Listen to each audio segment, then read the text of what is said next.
Hello, everyone. This is Joe Hage. I have the privilege of leading the Medical Devices Group on LinkedIn.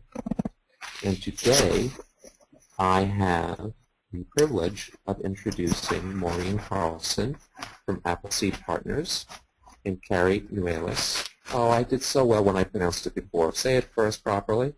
Sure, it's Nauyalis. Nauyalis. I knew that. I'm sorry. It's okay, Joe. From Planview. And they are going to take us through a roadmap for medical device manufacturers. And what I love about this presentation is it was built with the folks on this call's help. We had 91 responses from members of the medical device group to help shape the results, which we will now hear. So ladies, please take it away, and I will put myself on mute. Excellent. Thanks so much, Joe. Hello, everyone. This is Carrie Nauyalis. Just wanted to thank you all for joining us. We're coming to you live from Austin, Texas, here in the Planview studios, and we're just delighted to have you join us to show this amazing research. I want to introduce my friend, Maureen Carlson, who is our chief researcher. Maureen, you want to talk about your experience at Appleseed and what you do as part of this research? Absolutely. Hello, everyone. Whether you're in the morning or the evening. I think everyone's evening now, but I'm really thrilled to be here. It's one of my first times presenting on this brand new research, and Appleseed Partners does marketing consulting and a lot of research over the past several years with Planview around product development. So this is our fourth time surveying on this particular topic, and we have a lot to cover today. So go ahead and we'll talk a little bit about the agenda. We'll cover about the study. I'm going to give you some background on the methodology and how many people we talked to around the globe. We'll also talk about something Carrie's super excited about, the new Innovation Management Maturity Model and how that informed our study this year. It's a brand new addition to the research. We'll talk about the current state and trends that we've learned about and how they affect the medical device community. And then, importantly, the desired future state of things. What's the end goal? Where do people want to be on innovation management maturity, which is really interesting, and how do they get there? We found that there are 4 core missing elements right now for a lot of organizations to get where they really want to be. And so Carrie's got some excellent recommendations and next steps that we've developed together, and I think we have a lot to cover, so we'll hop right on in. So let me give you a little bit of background on this study. This is the 4th time that Appleseed Partners and Open Sky Research have conducted the research since 2009, and that means we have a lot of great trending information on how the pain points and risks that product development organizations have evolved since that time, right up until September of 2013 when we closed the study. Without a doubt, product development leaders are very concerned about having too many projects for their resources. You're probably nodding your head up and down. And the pressure has been mounting to deliver faster innovation. Our approach to the study was to conduct in-depth qualitative phone interviews that helped us form a quantitative online survey with statistically valid samples. Overall, we had more than 500 participants from across the globe and various industries. And this year we had 91 or nearly 100 medical device product development leaders participate in the online survey. So today we'll focus really on that community, although we'll make some comparisons to the total sample. And I know you're going to find this really interesting to see how your peers are doing on product portfolio management. And to that point, thank you guys. If you were one of the folks who responded to the survey, we love the survey. We love the research and the stories and best practices that it tells. So thank you if you participated as part of the survey. If you didn't, there will be another opportunity in about 18 months. So yeah, we're already starting to plan and plan away. Indeed.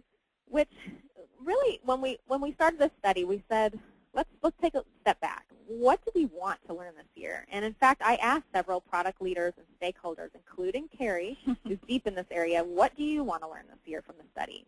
What do you want to understand about the trends we are seeing in product portfolio management?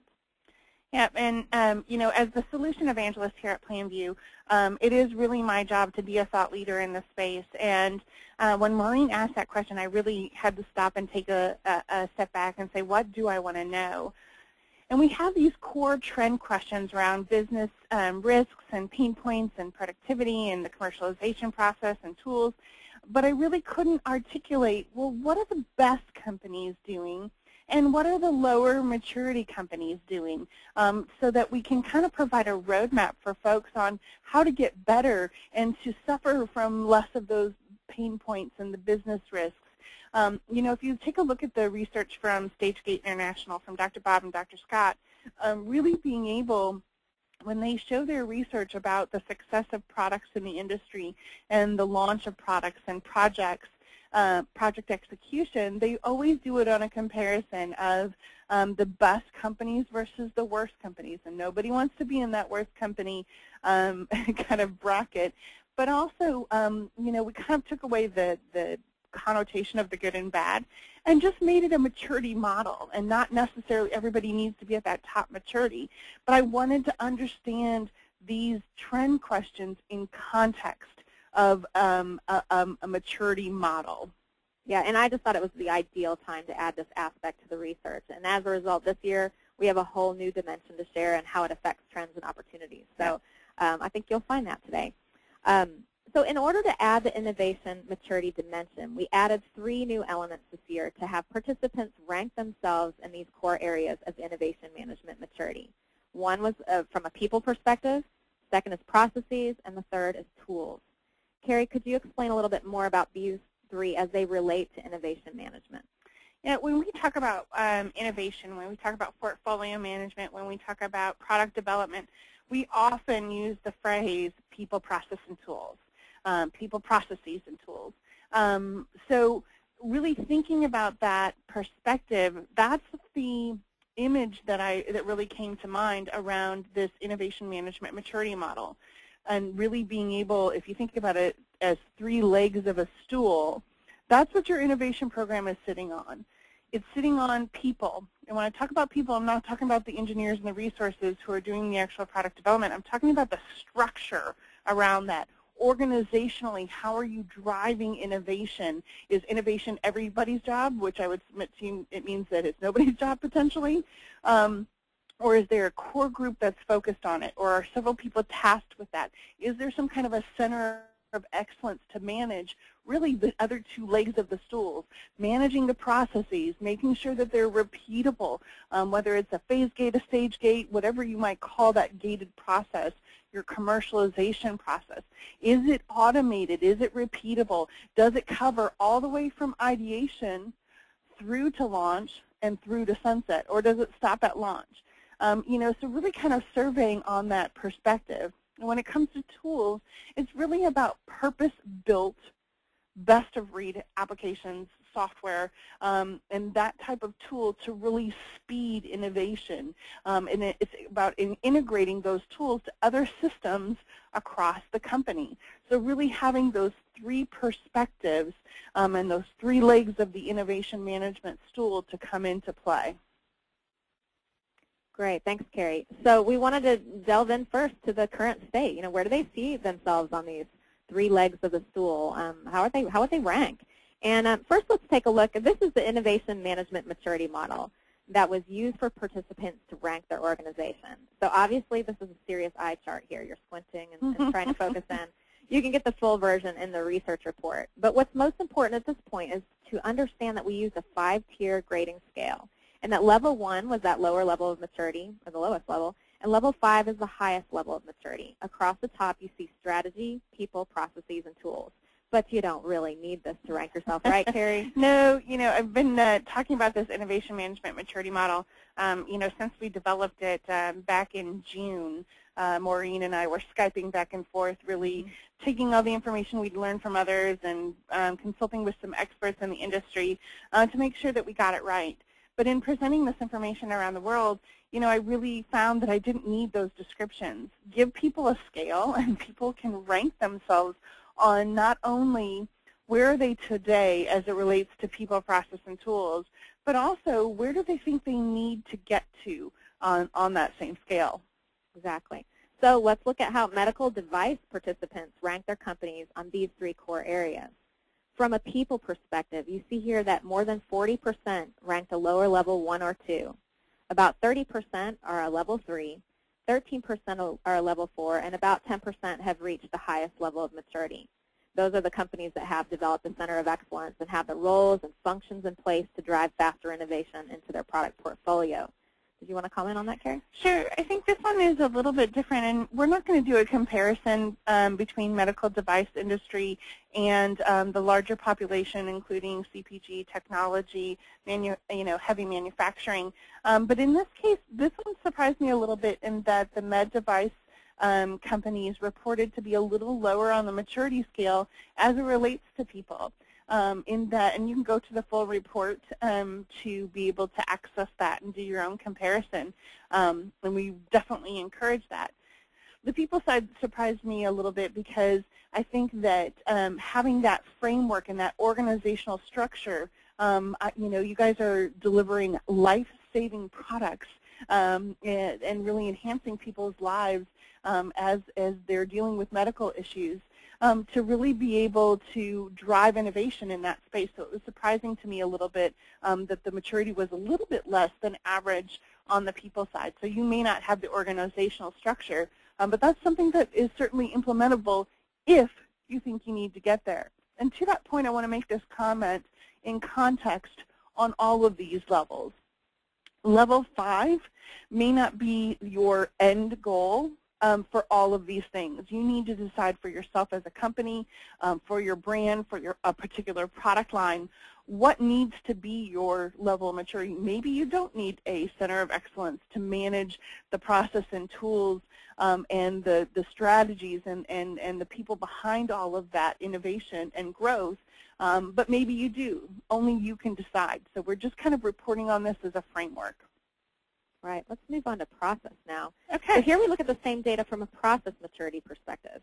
More organizations have moved up to level 3 here in terms of process, but fewer have reached level 4 and 5 in this area. And still about 40% are at level 1 and 2. What do you say, Carrie? Should we move on to tools, or do you want to talk about this? Oh, you were going to talk about regulatory. Yeah, I think that this one, I thought that the process would be a little bit higher here given the hurdles that you guys have to kind of deal with on regulatory with process. I think that, you guys have a lot of rigor that you have to go through in getting your products out to market. And I would imagine that those processes need to be audited and repeatable and that type of thing. But, it's also sometimes can be a situation where what is that thing? The conscious competency ladder. Right, that sometimes that comes into play. Explain to folks what that is if they're not familiar. It means, actually that level 3 group is fascinating. They're the ones that have kind of gotten a handle on things. They have more visibility around what's going on with their people, a little bit more data than those at level 1 and 2, and suddenly they become a lot more aware of their challenges and pain points. So they're more conscious, and they actually realize how much more they need to move up the ladder. And this data is not being shown here, but interestingly, when I show you later the desired end goal, as you become more mature, you realize how much more mature you need to become because you simply realize the advantages to doing that. So we'll talk about that later. So now let's look at tools. While 40% have gotten to level 3, a larger portion remain at level 1 and have no tools or inadequate tools in place for innovation management. Very few have broken through to a level 5, and this looks like an area for room for improvement. Yeah, and this is in line with the overall survey respondents as far as that goes. Sometimes spreadsheets and SharePoint sites are good enough, and if that's meeting your needs and helping you speed products to market, then great. You only need to go to the level that suits you best. Yeah, and the qualitative interviews were fascinating here. Some of them actually might say they're mature, but they are working on homegrown solutions, kind of a cobbling together of, SharePoint and spreadsheets, but they're realizing that's not their core competence, and they need to be focusing truly on those products to deliver to market and are moving towards more of an automated solution. So I think they might be smart on that front. So this is how medical device manufacturer participants rank their company overall after considering people, process, and tools. That they may actually be at different maturity levels, but this is sort of how they see themselves overall. And very interesting, but let's focus on what this means on the trends and the current state around a variety of factors and questions that we've asked since 2009. That starts to get pretty interesting. Indeed. So, pain points and risks. Yeah, hop on in. So this is one of our core trend questions in this product portfolio research that we started back in the day. And year over year, these top 4 pain points come up again and again. It's just been central to the research. And unfortunately, they haven't changed very much. And that's why Carrie was so interested to look at what was going on from a maturity perspective. You know, do things shift and change? So here is how participants weighed in on their pain points this year. Medical device manufacturers are there in the aqua blue as compared with all participants in the survey, which we had 514 total in a whole variety of industries. While the total participants said their top pain point is being too many projects for their resources, your industry indicated that decisions that go back and forth and get made late or ineffectively is the top pain point for 66% of the community. The next 2 pain points of not being able to drive innovation fast enough and too many projects for their resources tied for second place, with 57% responding that these are a problem.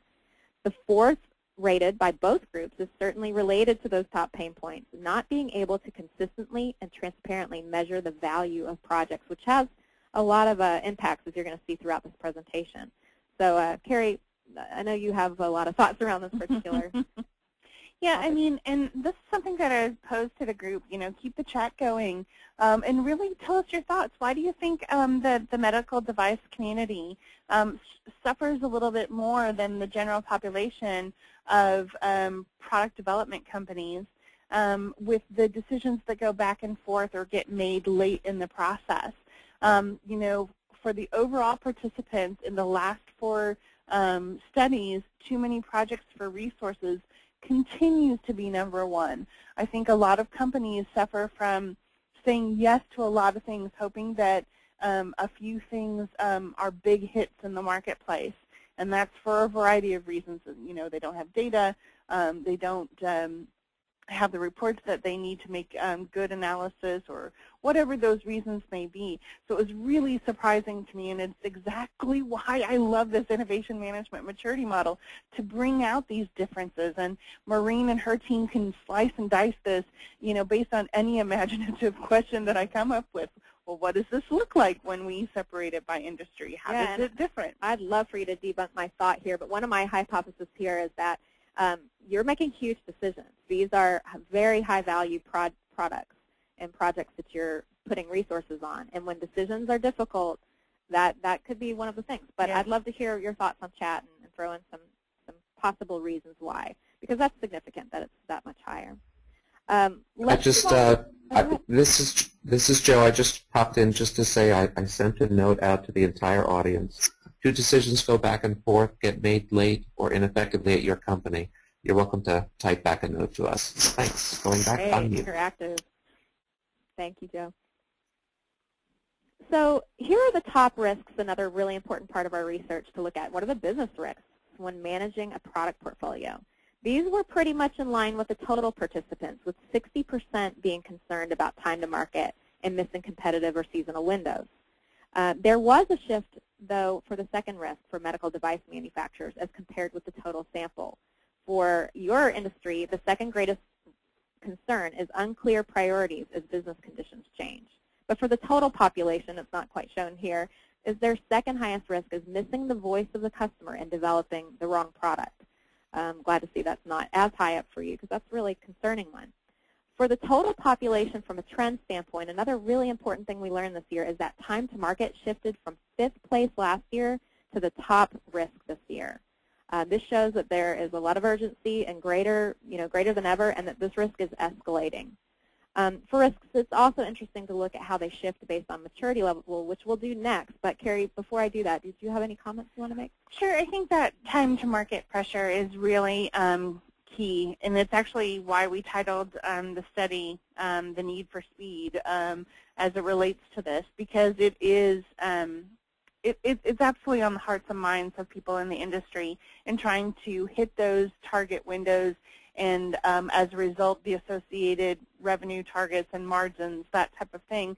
I think, you know, the recession is really over, and people have shrugged that off, and now they're trying to run as fast as they can to the finish line. And so it's not surprising at all that time to market is #1. Okay, great.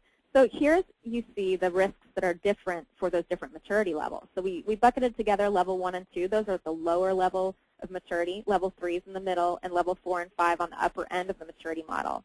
And notice that for the lowest level maturity companies, they are, in fact, very concerned with developing the wrong product and having unclear priorities.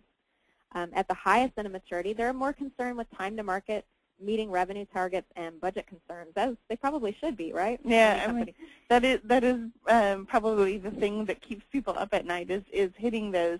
But I love this because if you think about, look at that level 3, the folks who are right smack dab in the middle, their number 1 risk is time to market, absolutely where it should be. But look at their number 2 risk, not cutting lower value products and projects to take away from more strategic.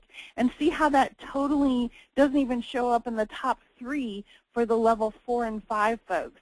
So they are confident that they've got the voice of the customer. They're confident that they're investing in the most strategic, most valuable projects and products. Now they're worried about getting it there on time and meeting those targets. So it's, you know, those level 4 and 5, risk 1 through 3, those are all 3 related.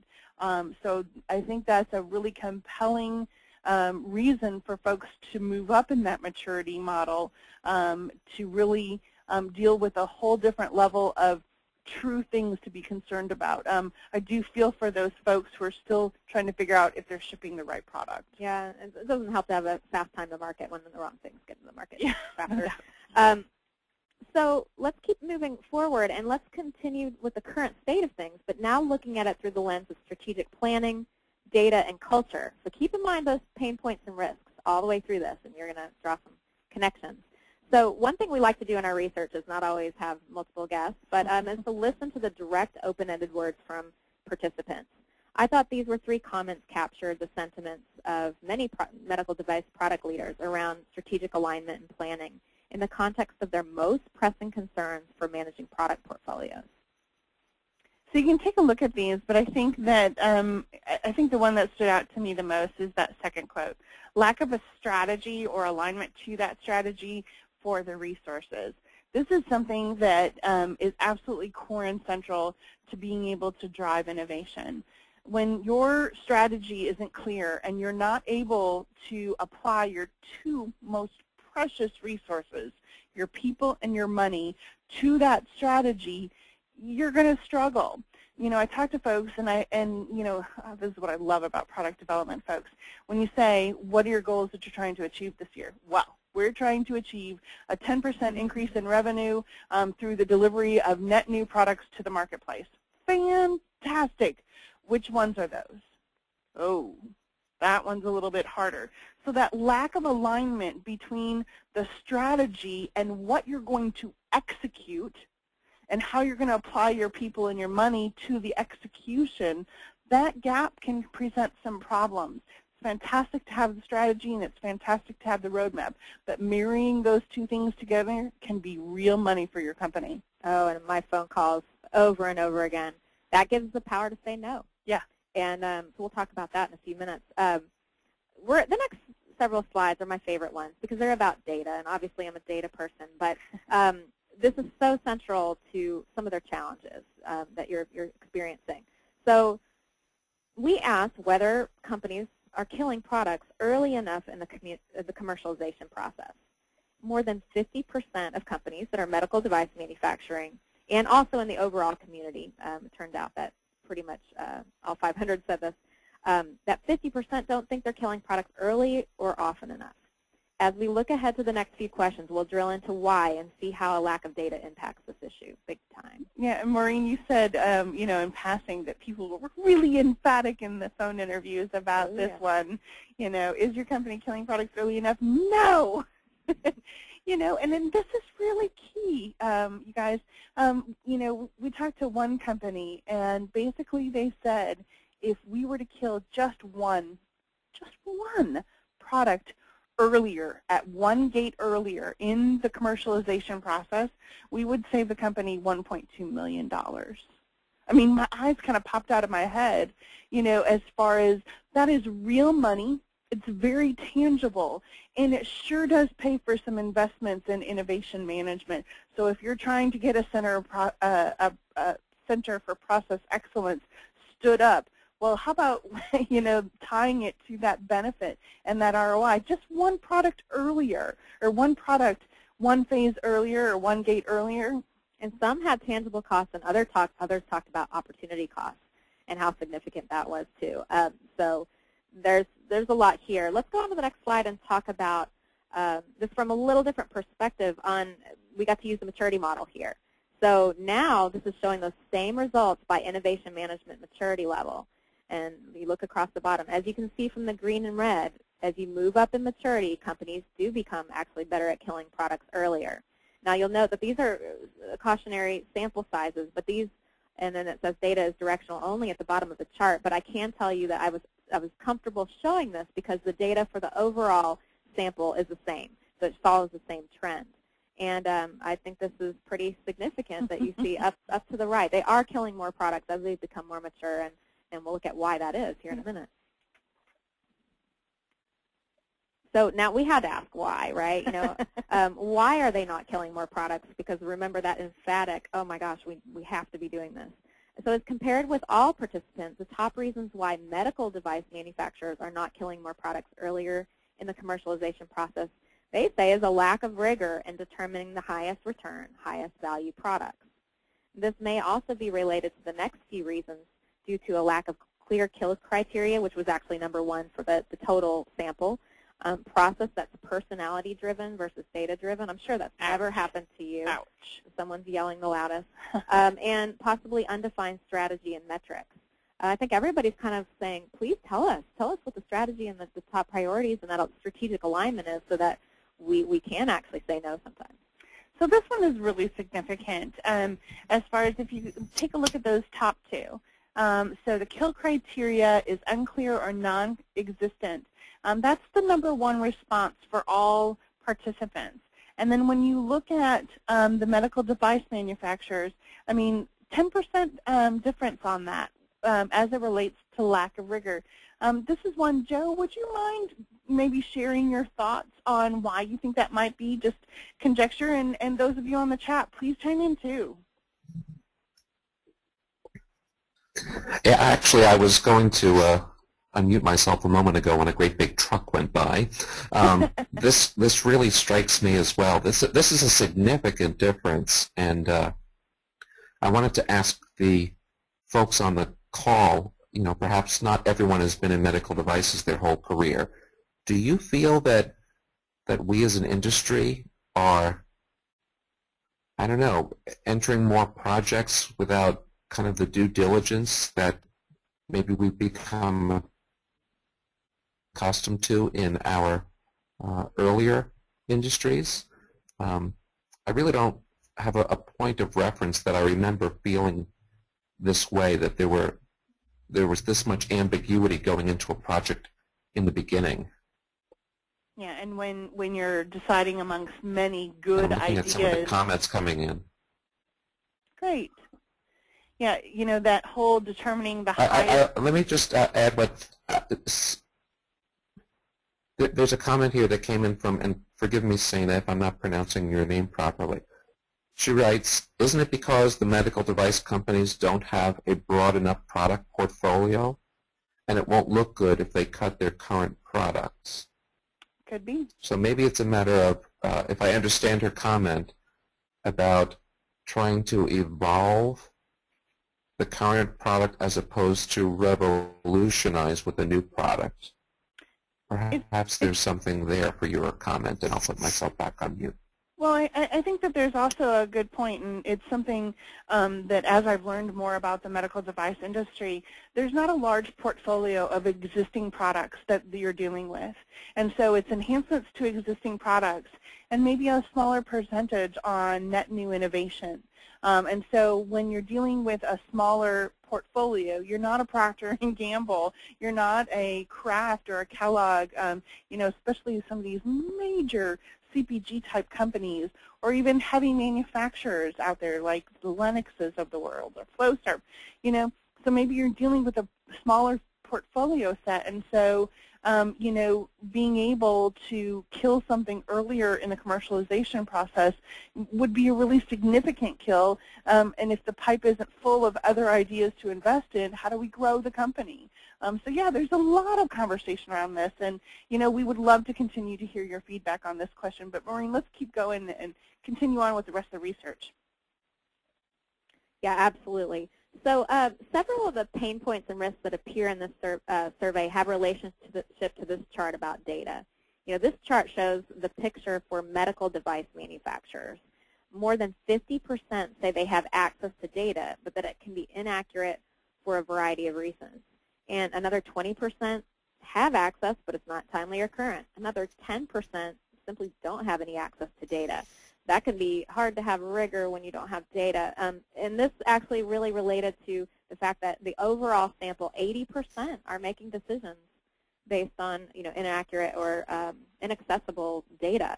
And of course, we had to dig in more about why. But well, this is a pretty that's a sad state. But yeah, it makes my stomach hurt for those folks who are trying to make those types of decisions and not having the data they need to really make decisions with confidence. Yeah, I was a little surprised. But by the way, you're not alone in that. So don't think that that's just a medical device thing. That was across the board. 80%. This is the same question though, and here's the hopeful side. I like hope. Yay! Shown by maturity, so that you can see how much that picture improves as innovation management maturity increases. This again is a small sample size, but it shows the same exact trend as the overall numbers for other industries, so that is statistically valid.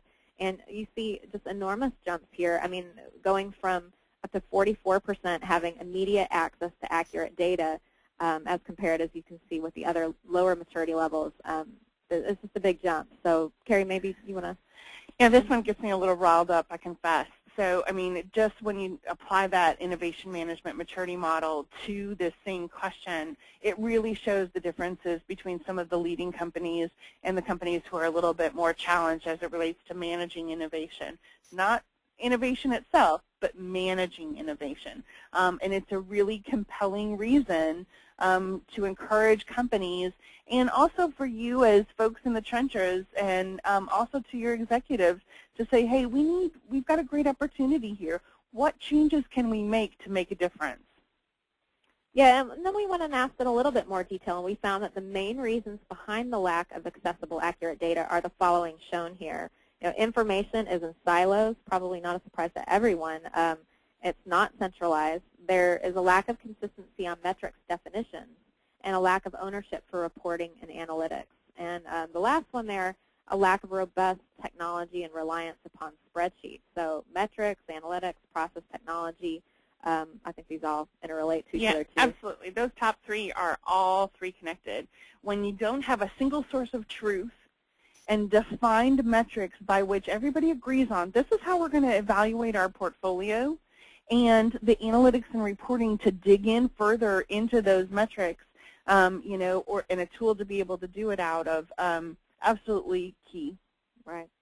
So let's look ahead to where medical device product leaders want to go. Mm-hmm. To that next slide. This chart basically flip-flops from our current state chart. This is, you know, let me repeat the question for you. Which of the following best describes your company's end goal in terms of desired innovation maturity level? And more than 50% envision their company operating at a level 4 or 5. And remember that this was literally flip-flopped. This is so interesting to look at for all industries to see how many plan also to move up one level versus multiple levels. And when if you were to download the research report that we have, you can look at this in a little bit more sophisticated way to say, well, do level 2 companies want to jump just to level 3, or do they want to hop all the way up to level 4 or 5? And actually, it crosses the board, and it probably depends a little bit about some of the things that Carrie talked about before. So the point here is that there's a vision, but there seems to be a lack of a roadmap and a compass to move on up. Yeah, I'm excited about the desire to grow in maturity, because I think, you know, being able to mature our processes and our organizational structure and our purpose-built tools can really help solve the challenges as it relates to speeding time to market. But I think that there are some gaps, and we were really able to identify 4 missing elements, which we've kind of hinted to throughout the entire webcast. And so let's take a deep dive into these 4 missing elements. Yeah, this sums it up pretty well. Companies need to have a better defined pathway to move up their innovation management maturity level. I mean, first of all, you have to kind of say, well, what do we want to be? And then what would it take to get there? And I had so many aha moments when I literally presented this maturity model in phone and direct interview conversations besides the online research. And it was almost this kind of sigh of, oh, wow, there's something to tell us how to go and facilitate the discussion. They also need to have an improved strategic alignment to their product portfolio.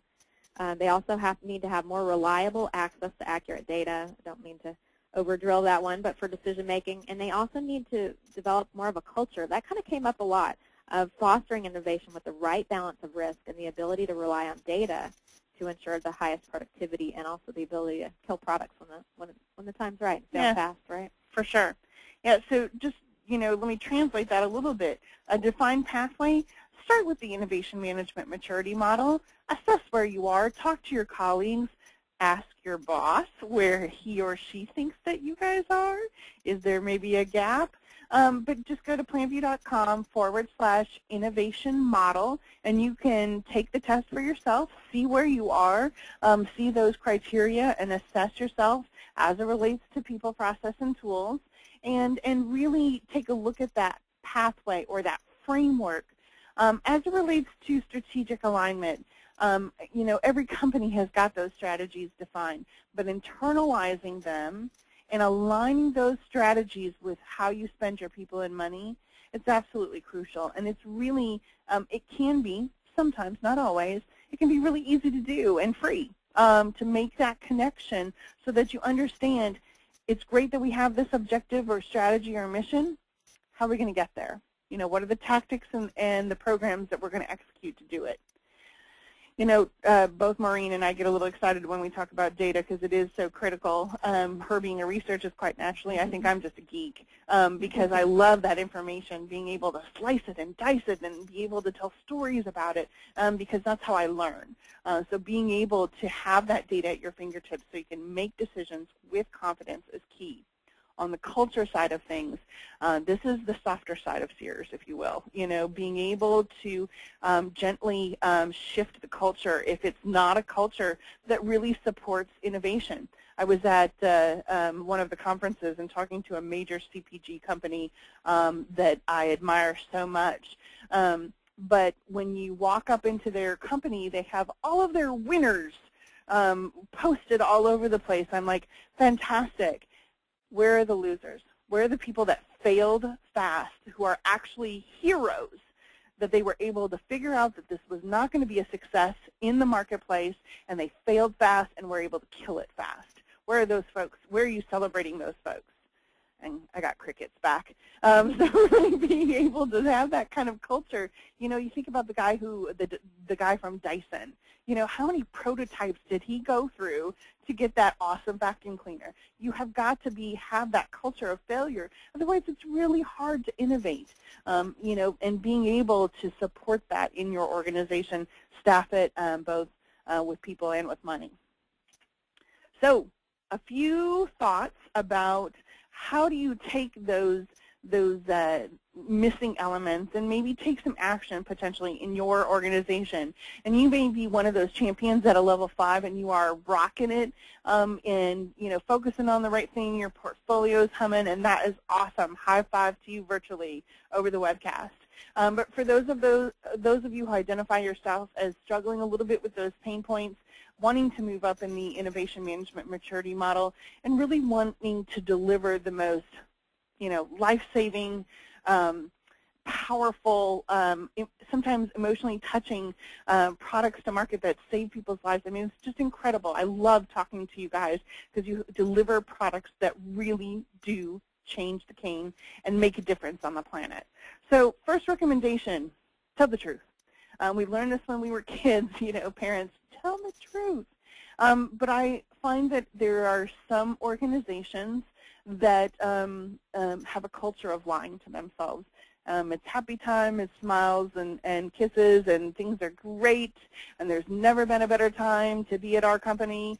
And, you know, really being able to sit down and say, you know, we're really at a level 2 when it comes to maturity, and as a result, we're suffering from some pain points, and we're dealing with some risks that higher maturity organizations aren't facing. And Maureen, I know that you talked to some folks in the interview. Yeah, this is such a, I mean, I probably didn't talk to anyone who didn't talk about this. When I asked them to rate their companies across people, processes, tools, and then overall, they said, this is what I think.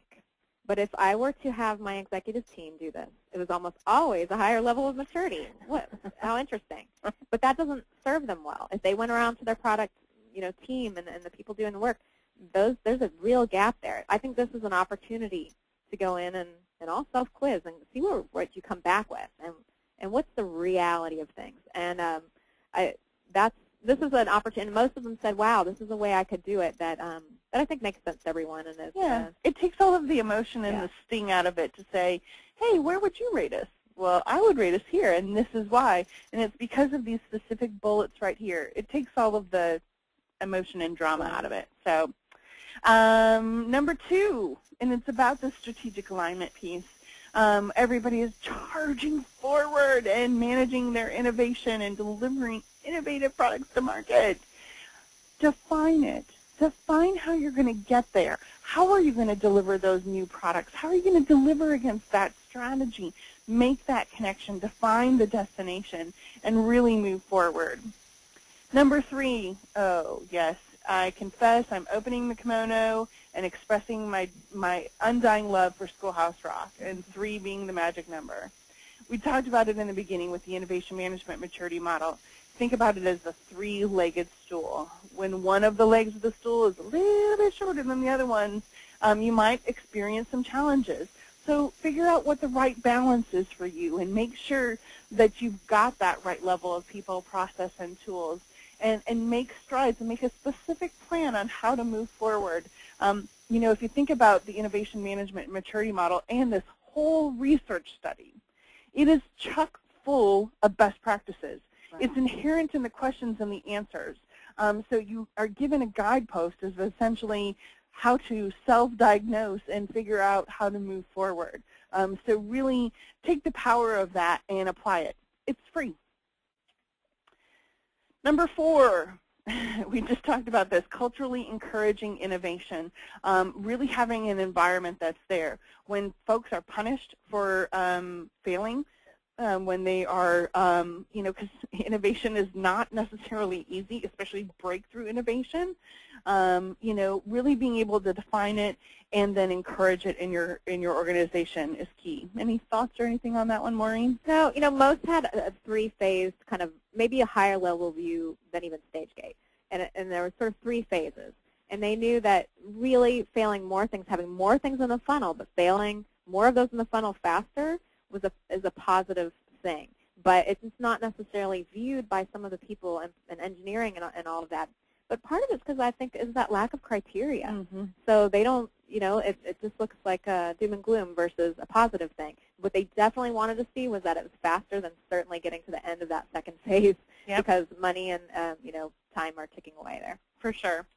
Our last recommendation is really to get executive management involved. This is not, you know, changing your innovation management maturity is not a bottoms-up kind of an initiative.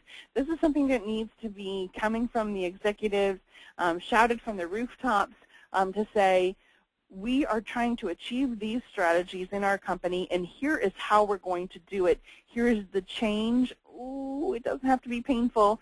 Here is the change that we are going to implement in the organization to get there. Let's do it together, arm in arm, you know. So having it come from the top as opposed to a bottom-up initiative, it's a really key thing. You can't really do it without it.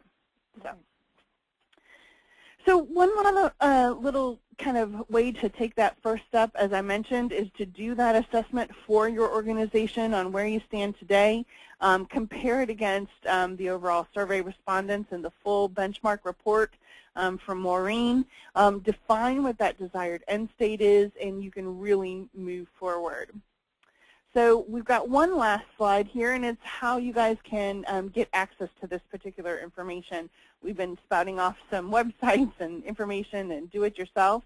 First of all, if you have questions, feel free to email myself or Maureen. You can see our email addresses and our Twitter handles there at the bottom, or you can, in general, email questions to productppm@planview.com. If you're interested in this report, and by the way, it's a great read. Oh my gosh, 20 pages, chock full of information, but the executive summary, the first 3 pages, are highly rich. So if you need a quick read or something, by the way, to drop on your executive's desk, Right. This is a really good one, and there's recommendations there at the end of the report as well. So go to planview.com/4th-report, and you can get that for your organization. Free, no charge, no problem. Also, assess yourself. So if you want to do that self-assessment according to the Innovation Management Maturity Model, go to planview.com/innovation model. Little widget there that the team created to really do that self-assessment. And by the way, go have your boss do the same thing, and then compare results. You can actually have it email you back the results. So really good comparison there. You can also subscribe to the Product Pulse or join us on a couple of the LinkedIn groups around product portfolio management and strategic portfolio management. So with that, I think we are done. And by the way, if you're following along on Twitter, we should have said this in the very beginning, or if you want to continue to tweet, we're there under the hashtag #StateOfPD. So Joe, I'm going to turn it back over to you. I have unmuted myself. Apologies in advance for the outside noise.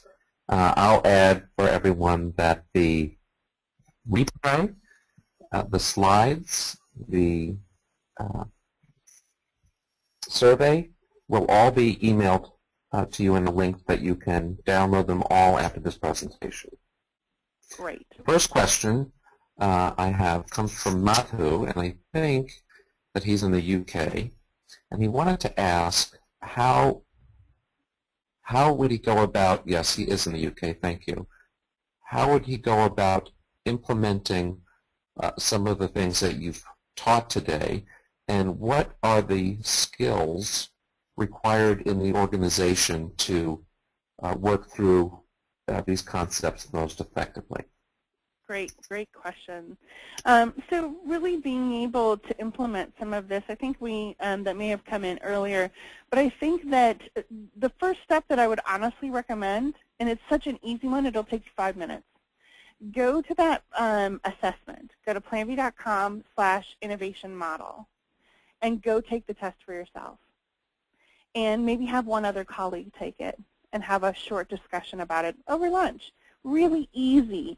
And take a look at the details behind that and download that Innovation Management Maturity Model. And it is in the full report there to really say, okay, you know, where are the gaps? And most importantly, where are the gaps that if we were to fix just one thing, if we were able to do, whether it's free or it costs money, if it involves a larger group, whatever, what would be the most effective? What would be the most valuable? And start there and talk to upper management about what you're trying to do.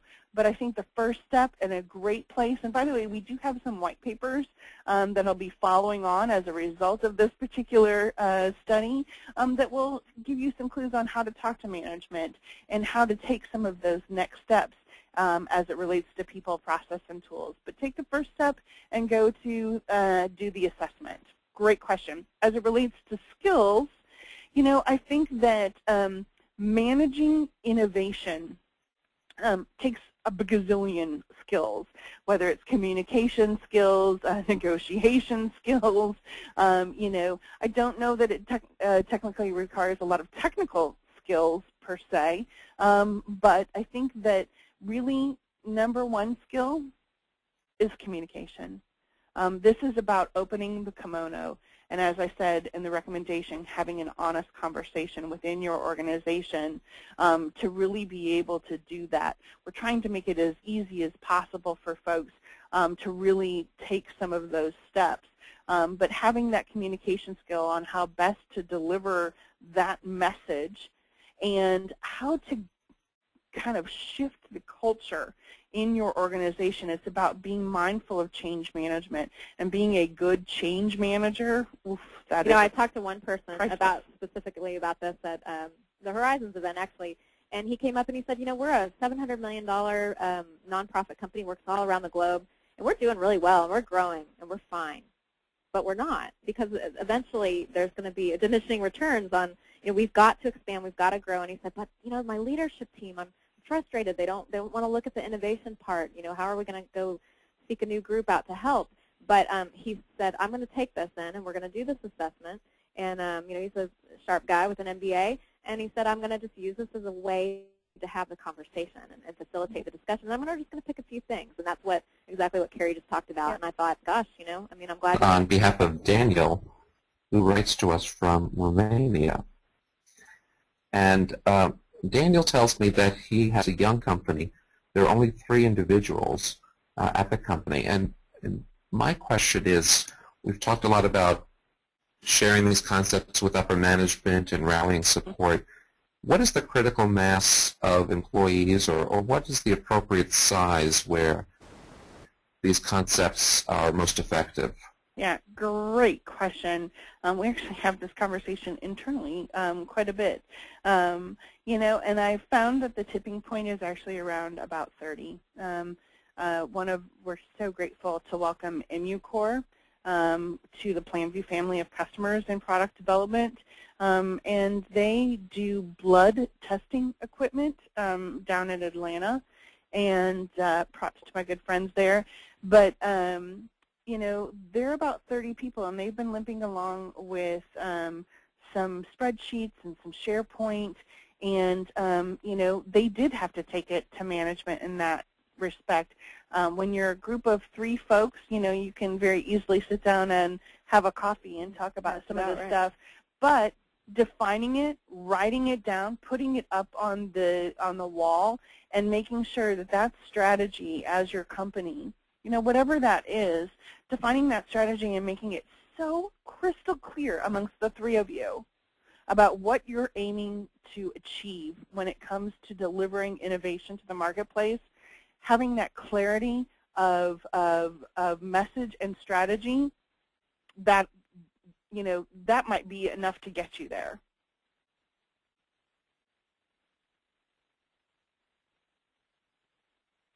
A couple of comments from Bernard. Daniel says thank you. You're welcome, Daniel. That I'd like your perspective on. When you were talking about the metrics, Bernard said, I'd add in many cases the right metrics aren't even being collected. Each stage has different types of risks. There are hypotheses and assumptions that need to be validated. Very often, those are not made clear, and hypothesis testing is skill. Mm-hmm. So in effect, you build based on invalid assumptions. And he concludes that he feels that hypotheses should be tested directly instead of using secondary research or defaulting to whomever the highest paid person in the organization is to say how they interpret it. What are your thoughts on that? Yeah, data's king. There's no question. I would agree 100% with Bernard. And being able to do those hypothesis testing and running through different scenarios is absolutely critical. And I would totally agree with the fact that they aren't collecting metrics. We saw that in the survey respondents. I would agree. And some of that is really simple to address. You might find this interesting, but you have exactly one of the questions that we asked in the qualitative phone survey, and we decided not to ask it yet in this one, probably next year. What are the metrics for as you look at that commercialization process? And qualitative is not, statistically valid, but time and time again, they have really high-level metrics, but not the deeper ones necessary in the early part of the process. And also, oftentimes, they think there's just a disconnect on what the metrics actually are. So I think you're along the right path there. Well, and especially to that point, and I look forward to next year or the next survey already. But what we have traditionally seen is that metrics in the lower maturity companies tend towards the financial perspective and don't always encounter, as Bernard is suggesting, more the risk side of things, the capacity side of things. And back to the brand. Yep, exactly. Yeah, one of the companies was a nutritional products company, and they actually have to care a lot about the brand and some very different metrics that most of us don't think about because they're about nutritional value. And I thought that was pretty interesting. They have to meet certain metrics on that. I bet MedDevice is the same way. I mean, right. You see advertisements on television all the time for some of these products. And that brand, I mean, you live and die by that brand. Right. So if you're not delivering on your top offering that you have for that particular product, and you can't make that claim, which you are going to be held to some accountable organization, that could be an interesting metric. Maybe that's one you kill earlier in the process. Sure. What other questions do you have, Joe? Any more? Actually, we have time for one more, and because I'm the guy with the mic, I'm going to ask mine. Sorry. I guess there are just some privileges to having the control of the microphone. You've convinced me that taking the observational skills where they are in their development, can you help? Because this webinar, thank you very much, has been free to our guests. The information you provided has been free to our guests. They go ahead and they take the survey. How do they determine, what, this is something that we're going to need a plan B can say, okay, I've done enough homework to understand that I need help and I need to set aside some budget for this. If you could give us some scope. Sure. I think that, Planview is enterprise innovation software to really help automate this end-to-end process from idea to launch all the way through to sunset. And if you find that you are one of those companies who is a little bit lower on the maturity side when it comes to tools, and even in some cases your processes being automated via an application, then that might be a place where we can step in. We actually have an ROI tool that we use very heavily as it relates to showing value in automating your commercialization process. And that is a great first step that we start with a lot of companies to really say, okay, we've got X amount of people who are gathering status and doing reporting and digging through information. What if we were to centralize that, just like what Maureen was talking about with all of that data and the metrics, and being able to have a one-stop shop to be able to do some of the portfolio analysis and hypothesis analysis about how you should move forward in your roadmap. And really being able to quantify that is something that we can help with as it relates to that. So that's some place where Planview can provide some assistance. We don't do process consulting per se as it relates to product development. We do have some great partners in the space who do that, especially around recommendations on how to structure your innovation program. So our friends at Calypso we rely on pretty heavily, and a few other companies as well who really have battle scars as it relates to that side of it, to really provide some great recommendations and how to implement a plan on how to do that.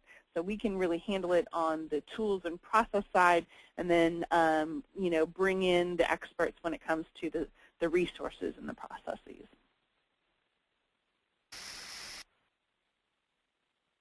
And you were breaking up yeah. You were breaking up a little. Did that answer your question, Joe? You did, and I'm afraid that I may break up again. In fact, sometimes you began to answer and then I couldn't hear. But I have been told by reliable resources that everything worked out okay. I will say that to upload it, I'm going to ask my friends from Planview and Appleseed Partners to share the slides. and we'll make everything available to all of the callers. If we didn't get to your questions, apologies, but we have them recorded, and the folks at Planview will get back to each and every one of you directly. This is Joe Hage on behalf of the Medical Devices Group. On behalf of Carrie and Maureen, I thank you for joining us today. Thanks, everybody. Thank you. We'll see you Have soon. a great week. Bye-bye. Bye for now, everyone.